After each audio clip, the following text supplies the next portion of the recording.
Students, आज हम उत्कृष्ट गैसों, अक्रिय गैसों के रासायनिक गुण पढ़ने वाले हैं। तो हमने तो अभी आपको बताया था इसके पहले वाले वीडियो में कि उत्कृष्ट गैसों का स्टक कैसा होता है, पूर्ण। इसलिए वो क्या होती हैं, अक्रिय। जो अक्रिय होती हैं इसका मतलब क्रिया ही नहीं करती हैं। तो यहाँ हम क्या लिख रहे हैं कि उत्कृष्ट गैसें बहुत कम क्रियाशील होती हैं। यहाँ कुछ कंपाउंड बनते हैं, जबकि स्टक क्या है, पूर्ण। तो वैसे तो होती हैं अक्रिय, लेकिन हाँ थोड़ी सी कम क्रियाशील होती हैं। थोड़ी क्रियाशील होकर कुछ यौगिक बनाती हैं।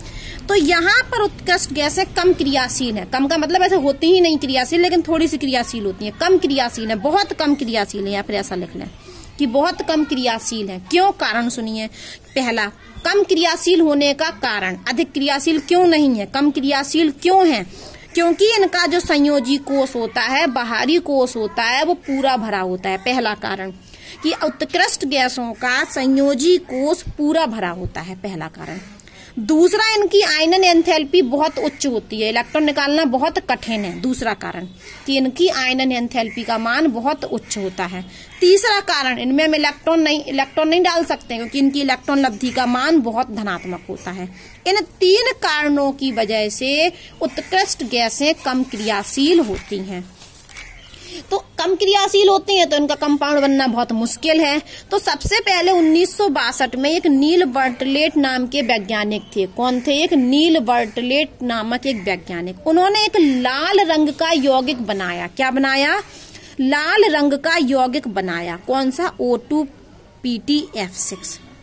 ठीक है, ये था वो यौगिक, ये बनाया। तो उन्होंने पाया अपने अनुभव से कि ऑक्सीजन की और जीनोन की जो प्रथम आयनन ऊर्जा का मान है वो बिल्कुल समान है। देखो उन्होंने क्या बना लिया, हमने कहा कि उन्होंने ये कंपाउंड बनाया लाल रंग का। किसने? 1962 में नील नामक वैज्ञानिक ने O2PtF6 ये कंपाउंड बनाया। ठीक है, इतनी बात समझ में आई। 1962 में बनाया ये कंपाउंड। किस कलर का था? लाल रंग का। तो ये उन्होंने, नील बर्टले ने अनुभव से जाना कि जो ऑक्सीजन है उसकी आयनन ऊर्जा और जीनोन की जो प्रथम आयनन ऊर्जा है वो समान है। देखो लिखा है, ऑक्सीजन की प्रथम आयनन ऊर्जा 1175 है और ऑक्सीजन की क्या है? ऑक्सीजन की है 1175 और जीनोन की है 1170। तो हम ये कह रहे हैं कि ऑक्सीजन की प्रथम आयनन ऊर्जा और जीनोन की जो प्रथम आयनन ऊर्जा है वो है समान। क्या है वो? समान। तो नील बर्टले ने सोचा कि जब ऑक्सीजन ये कंपाउंड बना रही है, ऑक्सीजन की प्रथम आयनन ऊर्जा और जीनोन की क्या है? बिल्कुल समान, तो फिर जीनोन का भी बनना चाहिए इसी प्रकार से। तो उन्होंने कहा कि ये बनना चाहिए कि XCPtF6 ये बनना चाहिए। अंदाज से उन्होंने सोचा कि जब ऑक्सीजन बना रही है इस कंपाउंड को तो जीनोन को भी बनाना चाहिए। क्यों? क्योंकि ऑक्सीजन और जीनोन की जो प्रथम आयनन ऊर्जा है वो समान है। वापस सुनिए, नील बर्टले नामक वैज्ञानिक ने एक लाल रंग का यौगिक बनाया ऑक्सीजन का। फिर उन्होंने पाया कि ऑक्सीजन और जीनोन की जो आयनन एंथैल्पी है वो बराबर है। तो बोले जब ऑक्सीजन बना सकता है तो जीनोन भी बना सकता है। तो उन्होंने जीनोन से इसी प्रकार का कंपाउंड बनाने की कोशिश की और उन्होंने ये वाला कंपाउंड जीनोन का प्लेटिनम फ्लोराइड से बना लिया, सफलता प्राप्त कर ली। देखो साफ साफ लिखा है, उन्होंने जीनोन के साथ भी इसी प्रकार की यौगिक बनाने का प्रयास किया और सबसे पहले उन्होंने जीनोन को प्लेटिनम फ्लोराइड के साथ मिलाया तो लाल रंग का ये यौगिक बन गया, सफलता प्राप्त की। सबसे पहला कंपाउंड है ये अक्रिय गैस का। इसके बाद, इस खोज के बाद, ये खोज हो गई, जीनोन का बन गया। ये कैसे पता चला? बनाया तो था उन्होंने ऑक्सीजन से, ऑक्सीजन के साथ। फिर उन्होंने पाया कि ऑक्सीजन की और जीनोन की प्रथम आयनन ऊर्जा का मान समान है। तो बोले जब ऑक्सीजन बना सकता है तो जीनोन भी बना सकता है। तो उन्होंने जीनोन के साथ बनाने का प्रयास किया तो ये कंपाउंड बन गया। अब ये खोज हो गई, जीनोन का एक कंपाउंड बन गया। तो फिर उसके बाद उन्होंने कहा जब एक बन सकता है जीनोन का कंपाउंड तो और भी बन सकते हैं। तो इसके बाद जीनोन का एक कंपाउंड बनने के बाद जीनोन की और तत्वों के साथ, जैसे फ्लोरीन है, ऑक्सीजन है, और क्या के तत्व लिए? अधिक विद्युत ऋणात्मक तत्व। जैसे फ्लोरीन भी अधिक विद्युत ऋणात्मक तत्व है, ऑक्सीजन भी अधिक विद्युत ऋणात्मक तत्व है। तो इस कंपाउंड के बनने के बाद, जीनोन के प्रथम कंपाउंड के बनने के बाद, जीनोन की अभिक्रिया फ्लोरीन और ऑक्सीजन के साथ कराकर कुछ और कंपाउंड बनाए गए। ठीक है, तो इस कंपाउंड के बाद जीनोन के बहुत से यौगिक बनाए गए। किसके साथ? फ्लोरीन और ऑक्सीजन के साथ। फिर पॉइंट क्या लिखा? क्रिप्टॉन के बहुत कम यौगिक ज्ञात हैं। क्रिप्टॉन के जो यौगिक हैं उनमें बहुत कम ही हमें ज्ञात हैं। और रेडॉन के यौगिक बनते तो हैं लेकिन हम उनको पृथक नहीं कर सकते। ठीक है। तो रेडॉन के जो यौगिक है उनका पृथक्करण नहीं किया जा सकता, लेकिन उनकी पहचान कर सकते हैं हम रेडियो ट्रेसर टेक्निक से। तो रेडॉन बनाता तो है कंपाउंड, लेकिन हम उसको पृथक नहीं कर सकते, सिर्फ उसकी पहचान कर सकते हैं रेडियो ट्रेसर टेक्निक से।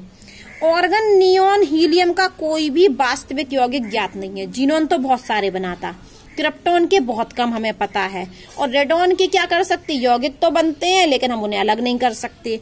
ऑर्गन, नियोन और हीलियम का कोई भी वास्तविक यौगिक ज्ञात नहीं है। अब हम पढ़ने वाले हैं जीनोन फ्लोरीन के यौगिक। क्या पढ़ने वाले हैं, जीनोन फ्लोरीन के यौगिक।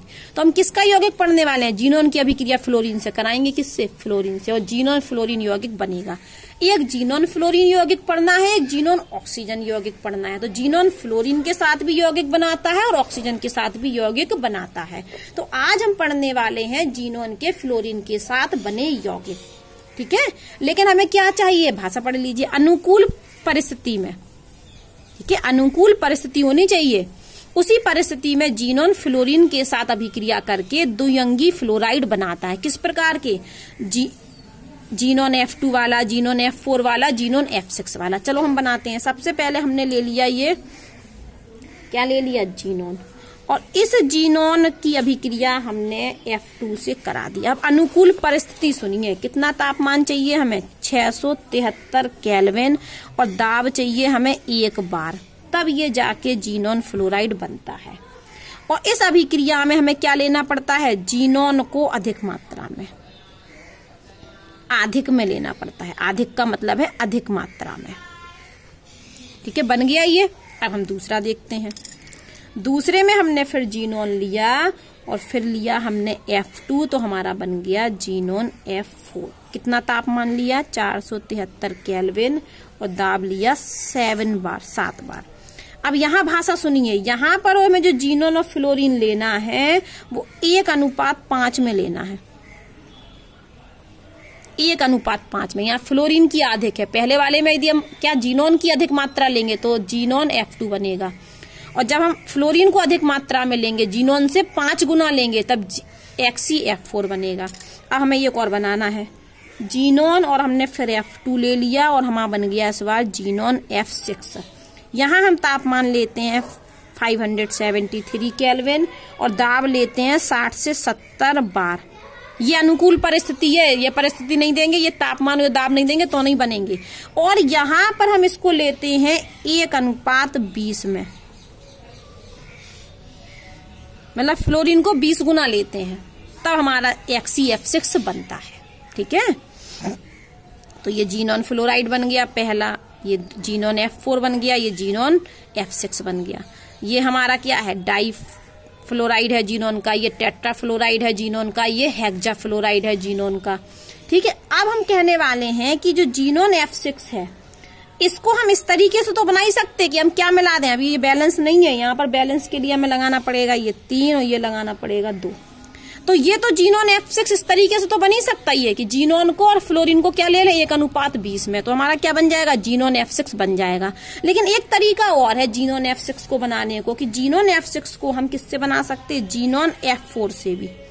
टेट्राफ्लोराइड तथा जीनोन का टेट्राफ्लोराइड ले लें और O2F2 ले लें, तो हम जीनोन F6 को जीनोन F4 और O2F2 से भी बना सकते हैं। तो क्या करना पड़ेगा हमें, हम लेते हैं, चलिए देखिए, जीनोन F6 को हम जीनोन से भी बना सकते हैं। चलो बनाते हैं हम जल्दी से। कैसे, क्या ले लें हम, जीनोन F6 और ले लें अपना O2F2, और यहाँ पर हमें तापमान लेना है 143 केल्विन, तो हमारा क्या बन जाता है, जीनोन F6 और O2। देखो यहाँ भी XeF6 बना, ये भी XeF6 बना।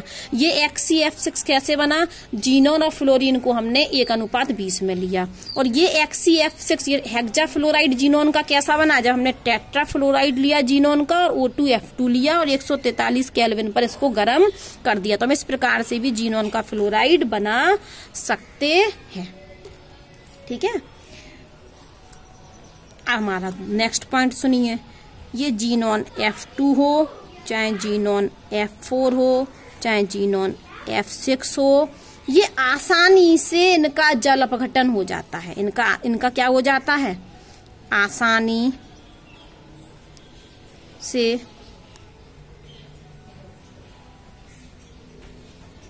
जल अपघटन हो जाता है। इनका आसानी से क्या हो जाता है? जल अपघटन। चलो हम एक का कर देते हैं। ये हमने जीनोन F2 ले लिया और इसका क्या करने वाले हैं हम? जल अपघटन, जल से क्रिया कर दी तो क्या बन गया? ये जीनोन अलग और ये हमारा HF निकल गया और ये O2 गैस। बैलेंस के लिए 4 निकले, ये 2, ये भी 2 लिए थे हमने।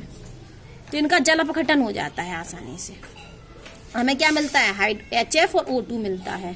तो इनका जल अपघटन के बाद हमें जीनोन अलग हो जाता है, HF मिलता है और O2 मिलता है।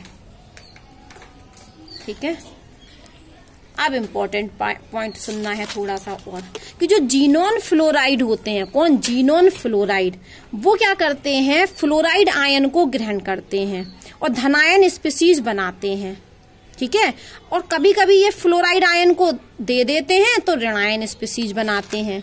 तो ये क्या करते हैं? धनायन और ऋणायन स्पीसीज बनाते हैं। कैसे बनाते हैं? देखिए, हमने यहाँ पर लिया जीनोन F2 और इसकी अभिक्रिया करा दी हमने PF3 से।